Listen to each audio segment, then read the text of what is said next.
Вышиваю я давно. Сначала вышивала крестиком, очень много было работ.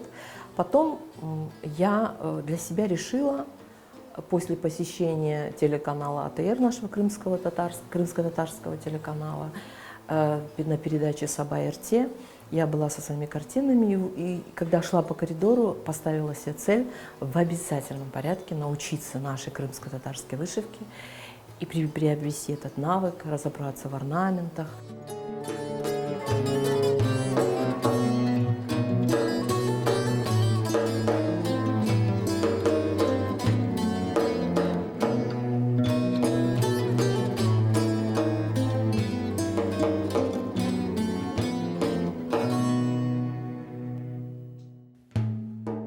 После знакомства с Серверуджа Эбубекировым он мне сказал такую фразу: вот вы копируете старинные изделия, а что вы оставите после себя? На этот вопрос очень сложно ответить, потому что мы еще более точно не знаем наш орнамент, язык орнамента, мы знаем все это поверхностно. Хотелось бы подойти к этому более профессионально. Вот у меня копии старинных работ. Свое создать – это сложно, потому что у нас, получается, с 1944 года, по нашему приезду с 90-е, да, это такой пробел, который надо восполнить. Поэтому мы и копируем. Копируем и пытаемся познать, что хотела передать вышивальщица.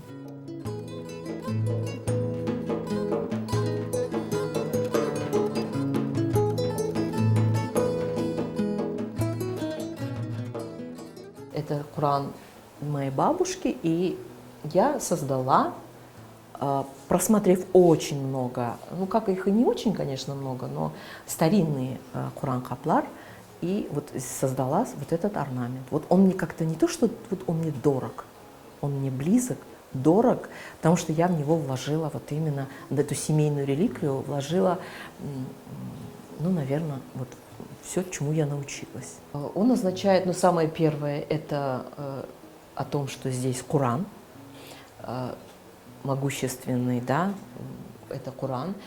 Два квадрата, которые наложены друг на друга, это два мира, этот и следующий. Дальше идут пожелания для нашего рода. Цифра 3 – это пожелание бессмертия, долголетия. Цифра 4 – это чтобы это было как постоянство, как 4 времени года. То есть зима, весна, лето, осень. И опять по-новому. Вот это вот, чтобы это было циклично.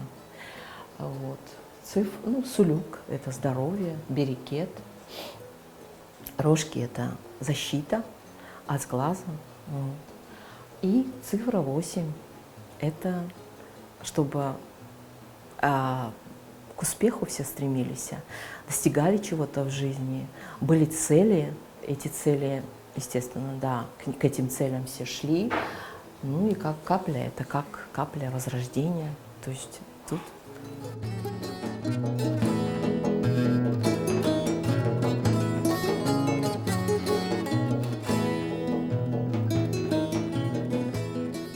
Самое главное всегда в любой работе это должно быть с позитивом, правильно? С положительной энергией. Не начинаю ни одну работу без определенной процедуры. Как вот читаешь Куран, да? Берешь, прежде чем взять Куран, ты должна соблюсти до этого весь ритуал. Точно так же я отношусь к своим работам. То есть они очень чистые. Вот на таком позитиве я всегда работаю. Я когда вышиваю, во-первых, начнем с того, что я это очень люблю делать, очень. И когда берешь иголку в руки и вышиваешь, особенно марамалар, это копии старинных работ, это какая-то как магия своего рода, отрешенность, ни о чем не думаешь, опять-таки вкладываешь душу, мечтаешь, планируешь. Мечтаешь о таком своем, девичьем, можно сказать. И о детях, о внуках, о том, чтобы у них все было хорошо, все были живы-здоровы. И частица души в каждой работе.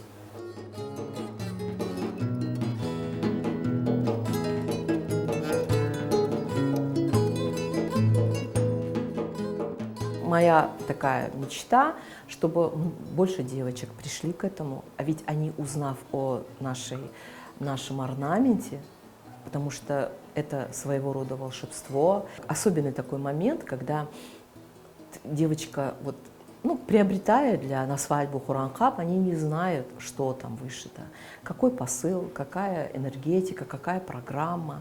Вот. Каждый завиточек, каждый кружочек, каждый цветочек, куда он наклонен, куда он повернут, он несут свой смысл, свое значение имеют. Это особый язык, который бы я вот мечтаю, чтобы узнали очень многие. Мало кто вышивает, очень мало. Я хочу, чтобы девочка, вот у меня внучка растет, да, она уже приходит, она видит меня, что я делаю, что ты делаешь, да, вопросы всегда задает. Вот я мечтаю, чтобы она тоже, я ее непременно обучу к этому искусству.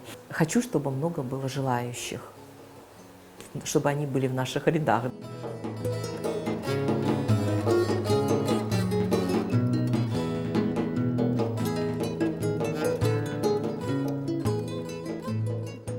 Когда ты изучаешь орнамент, непосредственно ты слышишь 5 столпов ислама, 6 столпов веры, цифра 5, цифра 6, и они передаются в орнаменте.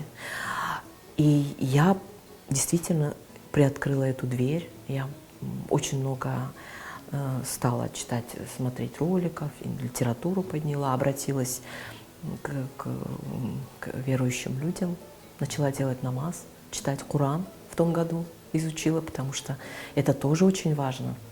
Для меня был вопрос, почему нету Куран-капов? Есть марама, есть там другие изделия, да, платья, а нету Куран-капов. А их и не было, потому что раньше Коран читали, он был всегда открыт.